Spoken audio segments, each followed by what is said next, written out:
Hey, everybody, lots of questions. Love it. Let's get to them. Some of the stuff is actually super important. Number one, question is talking about the accuracy of the heart rate itself. So this person is wearing a Polar heart rate monitor, and they're noticing that there's a discrepancy between the Whoop heart rate and the Polar heart rate. They notice that at rest, they're the same, but when they're working hard, they're different and quite different. There's a couple of suggestions I can make here.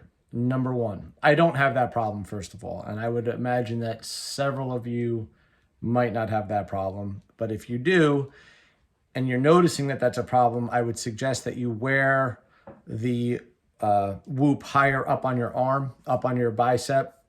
They make an actual strap for your bicep area if you go onto the Whoop site. Just in general, things that are closer to your body tend to be more accurate. That's my first suggestion. And if you do that, I'm curious to see if you notice a difference. That's a pretty well-known fact with these types of technologies, things that are on your wrist as opposed to things that are around your chest. Things that are around your wrist tend to be a little less accurate than things that are around your chest. There may also be a signaling issue. I have noticed that in the past with certain, I'm trying to remember what the heck it was. There was something in the gym that we had that the person was wearing the Polar strap and the cardio piece that they were on, there was like an interference and it was throwing it off. I doubt that's what's happening here. So I would try that first piece of advice. But again, I haven't had that issue. But I'm glad you brought it up. The next question has to do with heart rate variability itself. And people are, I guess, they're really asking, what is it really? And so to be very clear, we've talked a lot in the past about the parasympathetic nervous system and the sympathetic nervous system, the rest and digest system, and your fight or fight response. So long story short is your HRV is your body's ability to respond to those demands. So a higher HRV is going to show you, again, sort of how prepared you are, how recovered you are, and how fast you'll recover from that next workout. That's probably the best way to look at it is if you train with a low HRV, your ability to recover will be low. So that means that you're way too sympathetic, meaning you're still in that fight or flight. That matters because remember, when is it that you grow? When is it that you get better? It's during the rest. It's during that parasympathetic nervous system stage. It's that sleep stage. It's where you're going to synthesize protein, all the things we've talked about with protein synthesis and whatnot in the past. Previous 40-day challenges, it's not what you eat, it's what you absorb. And one of the major things, other than the stuff we talked about with stomach acid and your gallbladder and everything else, was the state of your parasympathetic nervous system. That is your rest and digest system. So your HRV will indicate how well you'll recover from that next workout. And I pulled something up here just so that you guys see, and I'll show you this picture. But a low HRV will be very flatlined. That flatline is your body not being able to, it's saying that I'm not responsive to the environment, right? I'm not responsive to what's happening in my digestion. How it's allocating energy is not efficient. A high heart rate variability, you'll notice that and we're talking like milliseconds between beats of your heart, guys. So it's very sensitive. But you'll notice that those will be more variable and it'll look like this. So up on the top, you can see how that's very flat. That's a highly sympathetic person. That's somebody who's in fight or flight. Somebody down here, you can see how those bars are going up and down like that. That's a high heart rate variability. And that's what you want to see. All right. So hopefully that's more clear for you guys. Like I said, I'm doing a whole interview with Mike T. Nelson in early April, specifically on heart rate variability. That's why I didn't go into it too much. I just wanted you guys to get and understand that that's what I want you to focus on, and you want to see these scores raise over time. There was and we'll go into it. I promise you. You guys will be experts in HRV by the time the 40-day challenge is done. I would just rather Mike the PhD who did his work on HRV speak to you guys about this, because he has way more insight about particulars than I do. I can speak on it about what it is and why it's important, but I actually want him to speak about his research, and I think you guys will be kind of blown away with some of this stuff. So the next thing is just talking about the accuracy of HRV itself. So I already went into how inaccurate calorie burn was and these algorithms for recovery score and things like of that nature. How accurate is the HRV itself? Now, that's a great question. The answer is that too is not going to be phenomenal.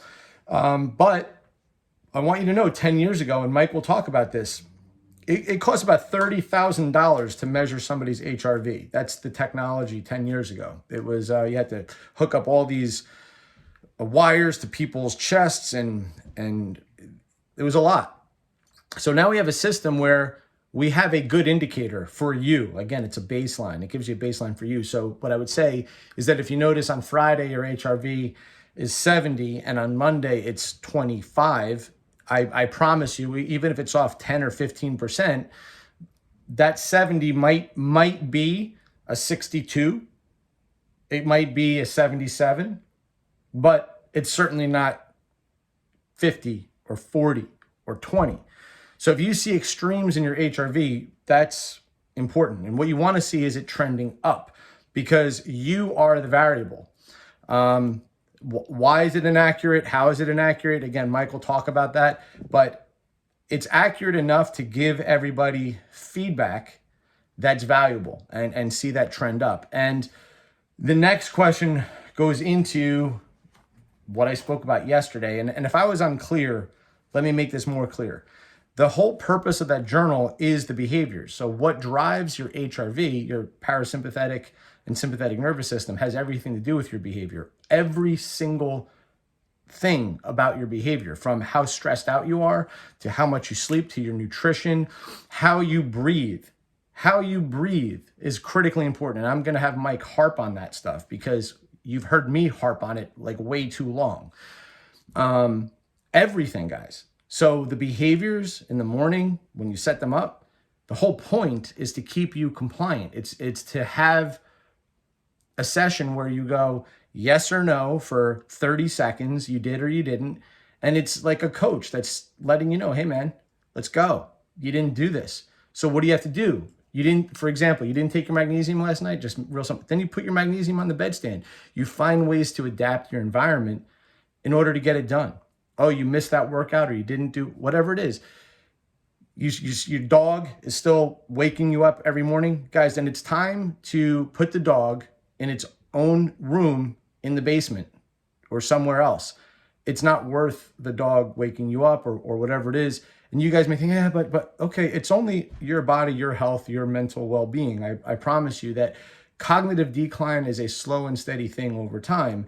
And these hours of sleep that you get at night have everything to do with literally how fast you lose your mind as you get older. If you don't do it for your own self, do it for your children, because they're the ones that are going to be taking care of you. You're the ones complaining now about your mom or dad's cognitive health. Well, don't do it to your kids. We have enough time now to understand science and how it works. And one of the things that maps onto cognitive decline is poor sleep. Again, not taping your mouth, not addressing your sleep apnea. One of the biggest things with sleep apnea is, in fact, being overweight. There are all these things that I've gone through meticulously, not just from me. I've sent you guys the experts and talking about sleep. The point is, guys, is that these behaviors in the journal, they're there to help not just you, but your kids, your future, your mental well-being, everything, okay? Not just your performance, not just if you have six-pack abs or not. It's everything. Next question had to do with, whether or not, yes, does it matter what wrist you wear it on? It doesn't matter what wrist. If you find that it's inaccurate, again, move the thing up. Buy the arm strap. That's definitely going to be more accurate, and who that's happening to and why could be different reasons. Another one, somebody said that they had like a rash that they were developing and they started to switch wrists, that's another great strategy. If you have particularly sensitive skin, what you could do is buy the arm strap, so you could wear it on wrist, switch wrist, or if you notice that the arm strap is better, then just switch arms back and forth if you're getting some kind of reaction on your skin. Great question about beta blockers. And I actually had to look this up in PubMed. The answer is that beta blockers do increase your heart rate variability. And for all of the reasons, well, there's a whole kind of world out there that people that use drugs to enhance their performance, from everything from testosterone therapy to even using beta blockers, believe it or not, after their workouts, because this all has to do with the concept that we've delved into about when it makes sense to take supplements. We did this in a separate 40-day challenge where we talked about take these supplements on these days and these supplements on that days and why that would make sense. A lot of that has not been proven in terms of its longitudinal benefits, but scientifically it makes sense.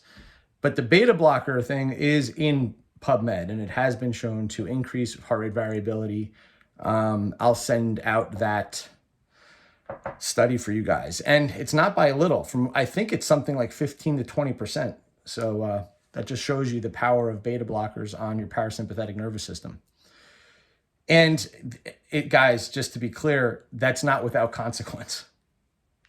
Okay, you know that I'm not going down there again. So it's not like, oh my God, get on the beta blocker because there's no consequence. Of course, there's consequence. You mess with your heart rate. Yes, it increases your heart rate variability. Yes, it will help your parasympathetic tone.